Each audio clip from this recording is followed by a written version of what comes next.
Asante ndugu na dada wapendwa wa moyo wangu, pahali popote mko. Bwana Yesu asifiwe. Nashukuru Mungu kwa wakati mwingine mzuri ametupea tukaweze tena kusikiliza kutoka kwake tunaponyenyekea chini ya miguu ya Yesu Kristo. Naomba Jehova watende mema, na zaidi ya yote atufungue masikio ya ndani tukaweze kusikia neno hili. Kabla sijaleta neno, niruhusu niimbe wimbo huu ambao Jehova ameweka katika moyo wangu tangu siku ya jana. Basi tutaimba pamoja. The Lord our rock, in him we hide, a shelter in the time of storm.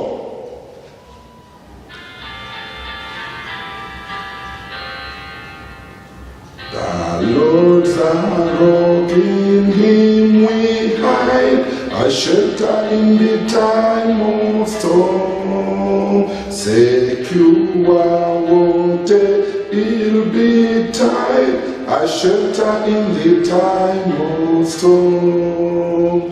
Oh, Jesus is a rock in a weary land, a weary land, a weary land. Oh, Jesus is a rock in the weary land, a shelter in the time of storm.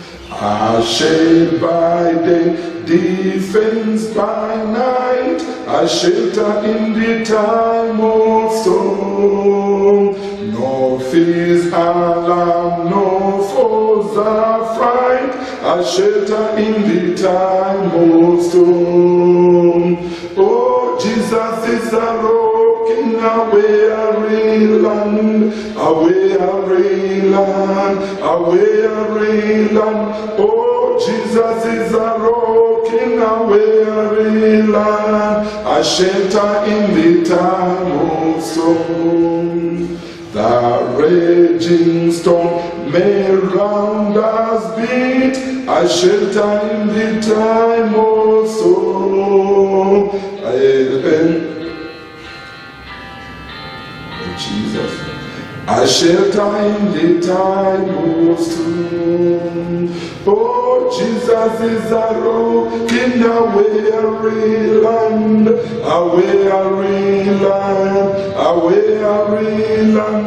Oh, Jesus is a rock in a weary land, a shelter in the time of storm.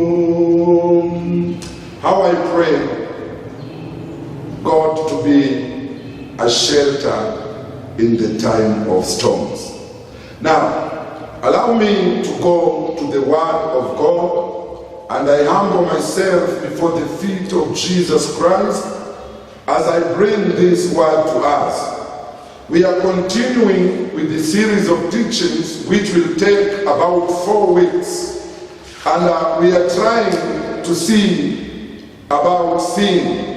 And our topic still remains to be God's business when the land is merely a bad odor of sin and unholiness before God the Father.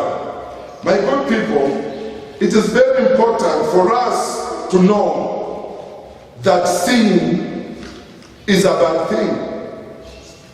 And for sure, if there is anything we are supposed to be struggling with as a church of Jesus Christ, then it is the struggle against sin. Why is it that in our services, in the church of the 21st century, there are no miracles? Miracles are no longer there. Why is it that people don't have the fear of God? It is because of this enemy called sin.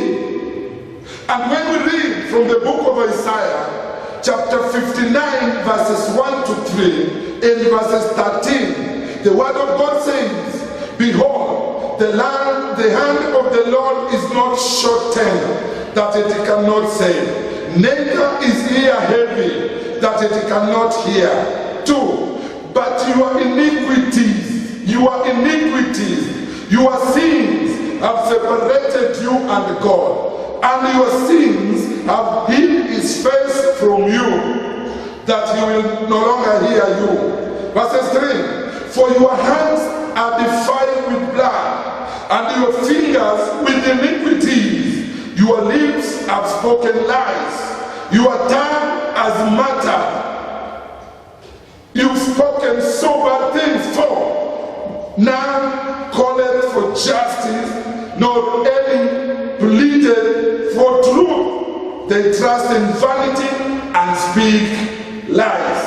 My good people, the church has no breakthrough in their prayers, in their worship, in their sacrifices, and also in their walk with God. This is not because that our God is not able to provide and care for our needs, but our sins, the sins we commit every day, they have separated us from God. If you feel you are away from God, then it is because of the sins which we commit.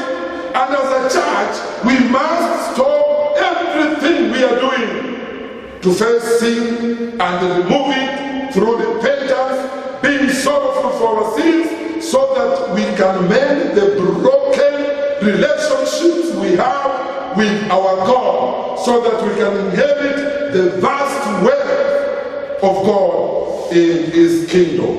And as we were starting on that particular day, we saw that God is always on a business. When the land is smelling sin, when people are sinning everywhere, people are busy sinning, and God is busy on a certain business. We saw last Sunday that the first business of God is to source for intercessors who will stand in the gap to make a way of holiness. We saw that when people are sinning everywhere, then God doesn't listen to the prayers of everybody. Yeye uchagua, anaangalia kando, ndani ya watu, ni nani atakaye simama kwenye pengo. Na maombi ya huyo mtu mmoja, Mungu husikia, alafu analeta msamaha na nchi na watu wanapona. So today, we want to make a progress. And the progress we are making, number 2, the business of God, when the land is smelling sin, is God is busy working on how to expose the sins and wickedness we commit in private or secret, so that it can find us openly. That is the second business of God. When the land is smelling sin, is that God is busy working on how to expose the sins and wickedness we commit in private and secret, so that it can find us out. And the reference books is Numbers chapter 32, verses 1 to 30. But for the sake of our illustration, we will read verses 23. And also Luke chapter 8, verses 17 and 18. And Hebrews chapter 4, verses 12 and 13. And I'm using the New Living Translation and King James Version.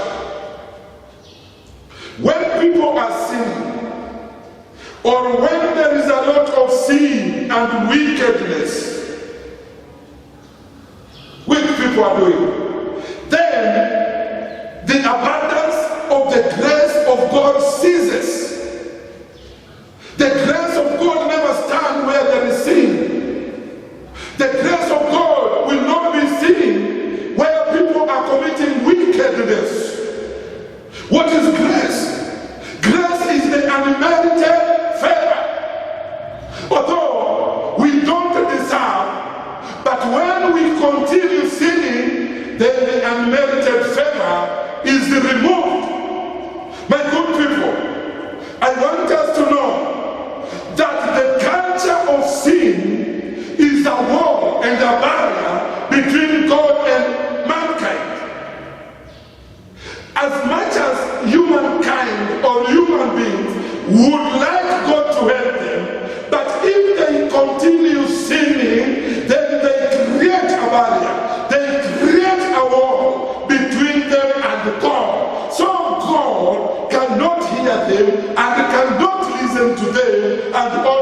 cannot provide. My good people, when we are continuing in sin, then God is busy trying to find a means to expose every sin that we do in private or in secret. People can do sin in secret. People can do sin when they are hiding, when nobody is looking or nobody is seeing them. But the fact of the matter is, whatever sin you do, our God is seeing it. Therefore, God does not ignore our sins. The Bible in Numbers chapter 32, verses 23 says, "But if you fail to keep your word, then you will have sinned against the Lord, and you may be sure that your sins will find you out." Whatever sin you do, it doesn't matter how you are hiding it. It doesn't matter how you are taking it. Hata ujifiche namna gani, hata uende wapi. Neno limetuambia kwa kitabu ya Hesabu 32 verses 23 that your sins will find you out. Whatever sin you do, it will find you out. So, whenever you are, continue sinning. In whatever you are doing, continue sinning. Continue hiding as you commit your sin. But one thing I'm sure of today is that the word of God has said that your sins will find you out.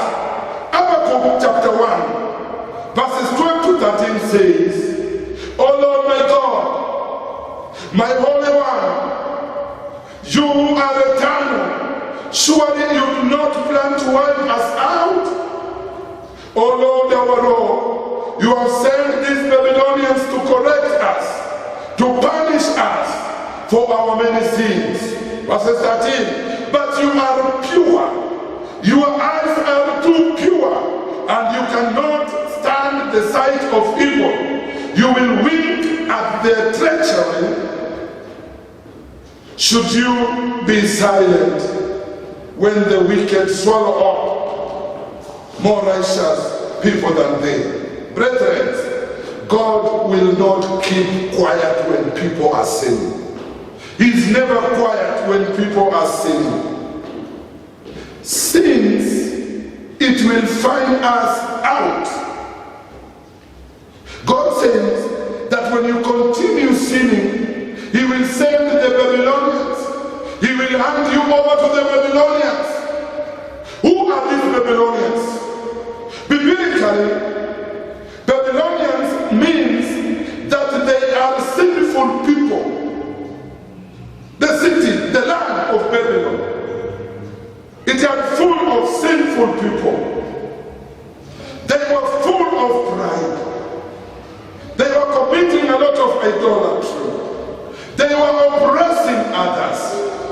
They were bringing calamity. So anytime when God hands you over to the Babylonians, it is because of the sin. And when He hands you over to the Babylonians, then God means you are going to be oppressed. You are going to be mishandled. You are going to face the wrath of God. Babylonians, they don't have any pity on somebody. So if there is anything, my good people, we are supposed to do is to avoid sin so that God may not hand us over to the Babylonians. In Isaiah chapter 47, verses 5, it says, or it describes a Babylonian as a woman who looks like tender and delicate, but she is not. She looks, she's tender and delicate, appeasing, loving, but in the sense, in the real sense, she's not. She's like a venomous, poisonous, harmful, deadly snake which bites to kill. So anytime when we go or we are handed over to the Babylonians, then they are ready to kill. But our God will never hand the people to Babylonians if they repent. The only sign to show that people are doing a lot of sin is when signs of the Babylonians are evident. Then these signs is as follows: incurable diseases, oppression of the poor, bad governance, sexual immorality, war, unforgiveness, insecurity, lack of fear of God, backbiting, homosexual, lesbianism, lack of anger of God, lack of peace, and also when people don't follow the law or the commands of God. When you see any of these things happening anywhere, may it be in the church, may it be in the community, may it be in your family, then be sure that a sin has been committed and God has already handed them over to the Babylonians to be tormented. My good people, wherever you are, this morning we can make a decision. We can make a decision to go back to God so that He can hear us in whatever we are doing. In the book of Hebrews chapter 4, verses 12 to 13 says, "For the word of God is alive and powerful. It is sharper than the sharpest two-edged sword, cutting between the soul and spirit, between joints and marrow. It exposes our innermost thoughts and desires." Verses 13. "Nothing in all creation is hidden from God, and is the only one who we are accountable to." The word of God is, was, and will remain to be powerful than any other sharper sword. The word of God has said it penetrates the unpenetrables. It exposes what is in secret, and it will make us to be accountable for the secret hidden sins that we are committing. Just like a woman in labor pains, when the right time comes, she must give birth, and what was hidden in her womb must be seen by anybody. In Isaiah chapter 13 verses 1 to 8, when the day of the Lord comes, everything will be disclosed. No sin will be left out. Hey, that is why the prophet Elijah is in the wilderness and is preaching, is telling the people, hey, repent your sin because the kingdom of God is hand. Jesus is continuing, he's speaking the same message. He's telling people, repent your sin, the kingdom of God is at hand. And here I am today, I'm telling the church, Obligator, Pentecostal, wherever you are, repent your sins, the kingdom of God is at hand. The Bible describes those who choose to sin as being darkened in their understanding and separated from the life of God because of the ignorance that is in them due to hardening of their hearts, and they indulge in every kind of impurities. That is from Ephesians chapter 4 verses 17 to 19. My good people, brethren, the sin that was committed in Numbers chapter 32 verses 6 to 16 was as follows. Sin number 1, it was the sin of discouraging others of inheritance of a godly given inheritance. I call it GDP. It is a very bad sin. Discouraging others. Many people have discouraged others. People are not coming to church because of discouragement. Watu wamekufa mioyo kwa sababu ya discouragement.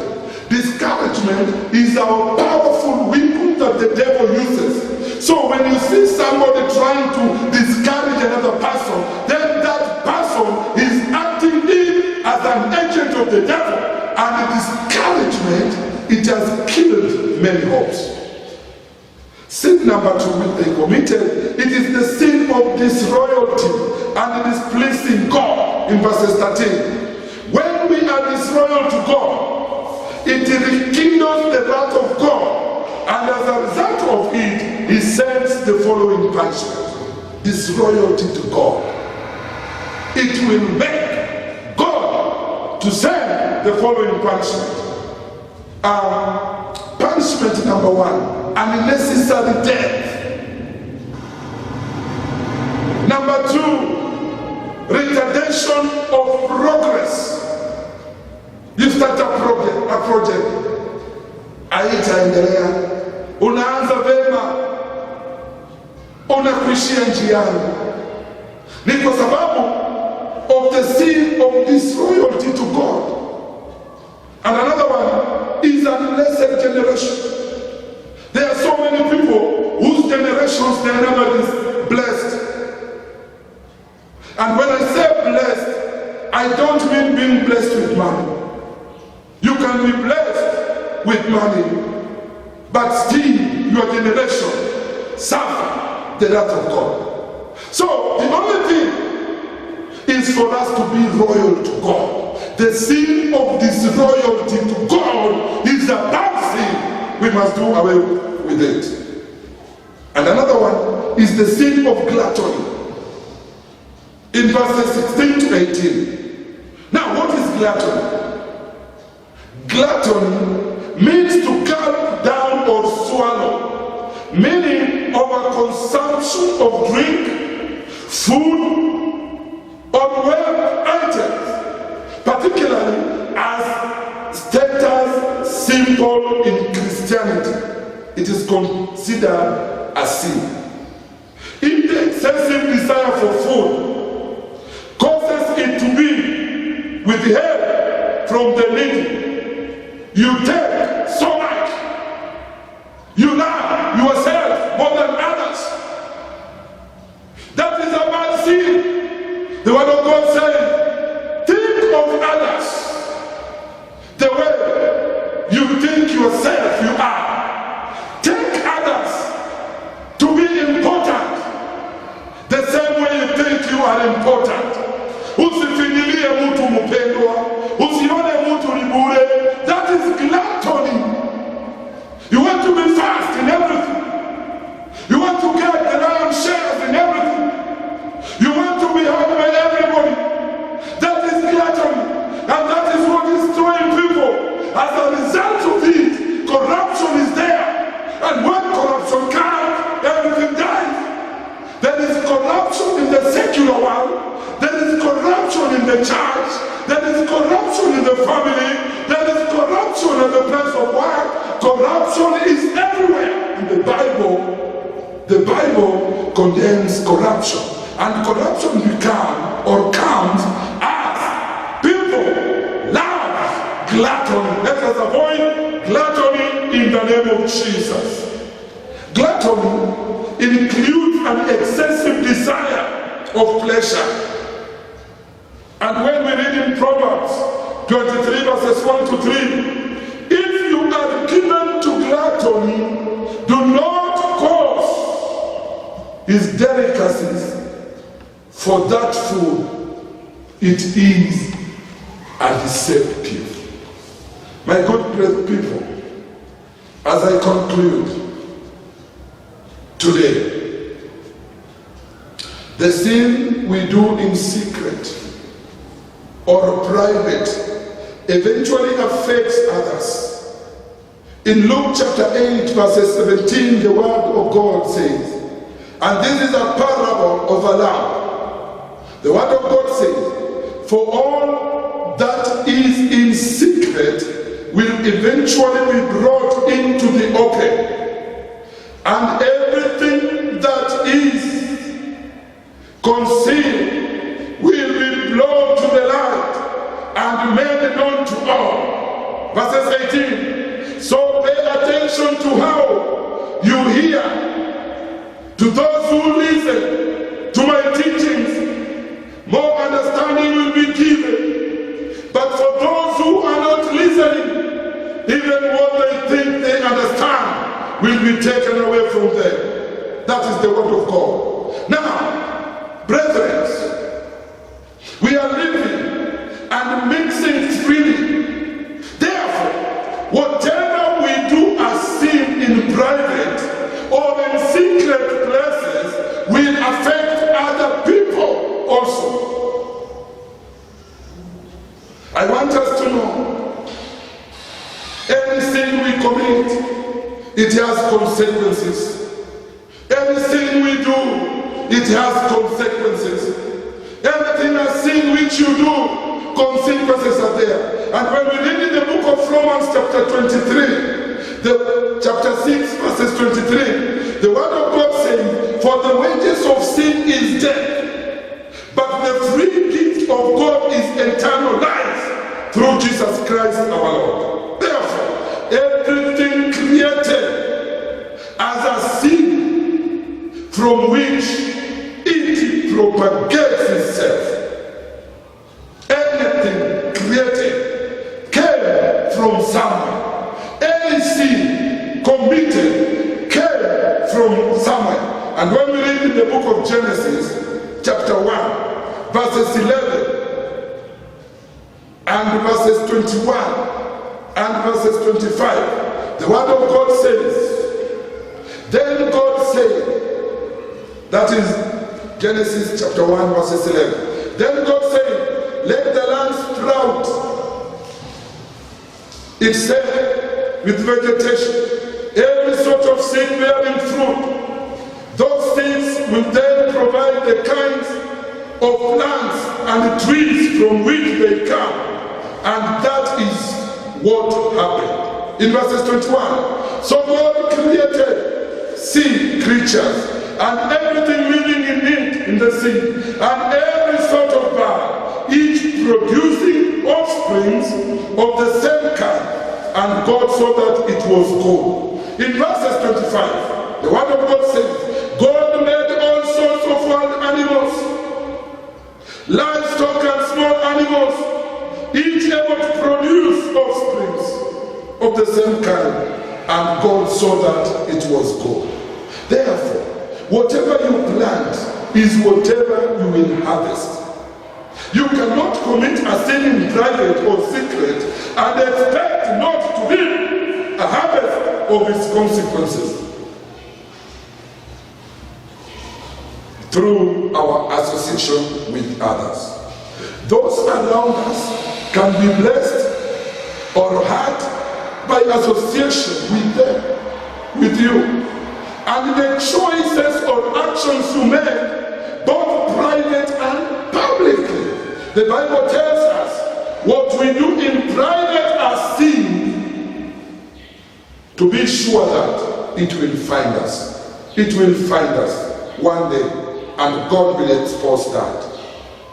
Then, what sin is in private, when God brings it forth, it will affect others. For example, a murder committed in private, it affects so many people. A sin like unfaithfulness, sexual immorality, bad intentions, you do it alone, but the result of it affects those around us. Brethren, sin that is kept private produces guilt, and guilt has a way of changing others. See those changes and are affected by them. Brethren, today we are being called to consider prayers in closet.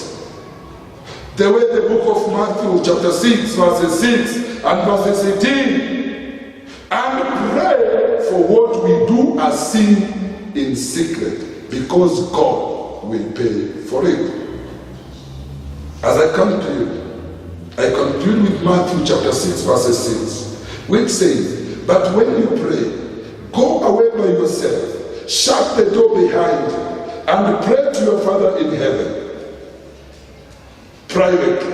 And then your Father who sees everything privately will reward you. Verse 18 says, then no one will notice that you are fasting except your Father who knows what you do in private. And your Father will reward you openly. My good people, we can't allow sin in the church. We can't allow sin in ourselves. The sin we commit privately, I want you to know they are never private before God. When you go kufanya usharati, utaifanya privately. But I want you to understand today that sin will find you out. It will find you out. When you steal, you are stealing alone. Hey, in private. But I want you to know you're never private in the eye of God. That sin will find you out. There is a remedy to come out of the private sin. We can come out of the private sin. We can come out of it only by accepting Jesus Christ to be Lord and Savior of our lives and doing thorough repentance, a true repentance and confession of our sin for the remittance of our sin. And when that one is done, then we have dealt with private sin. Mungu awabariki pahali popote huko. Jehova awaonekanie. Hizi dhambi tumefanya kwa siri zinatukula, zimeleta ghadhabu ya Mungu. Hata ukiangalia dunia, corona haikukuja bure. It is as a result of private and secret sin yenye watu wamefanya. And something funny is this: corona will search for people who are hiding private and secret sin. Take statistic. Utaona, those are the people ambao wamekutikana na dhambi ya siri. Tuache dhambi ya siri katika jina la Yesu Kristo. Tuombe. Baba wetu, tunakushukuru kwa wema wako kuna uaminifu.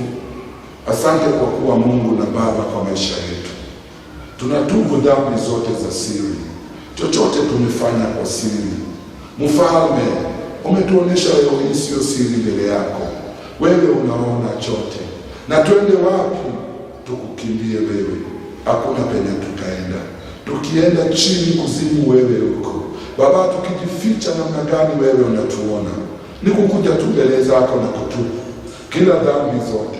Tukikiri sisi ni wenye dhambi, tunaomba utusamehe. Asante kwa wema wako, ukuna uaminifu. Mfalme, pia nataka kuomba kwa ajili ya sadaka ambazo zimewekwa kwa madhabahu haya. Zingine ziko kwa benki, wengine wanatuma hata saizi, wanaleta fungu, wanaleta dhabihu za shukrani, wanaleta vitu mbalimbali. Mfalme, natakasa dhabihu hizo, naomba uzipokee katika jina la Baba, la Mwana na Roho Mtakatifu. Na wapendwa wote wa Egerton PAG ukawabariki. Kwa Yesu tumeomba na kuamini. Amen. Shalom. God bless you. Till next Sunday, be blessed.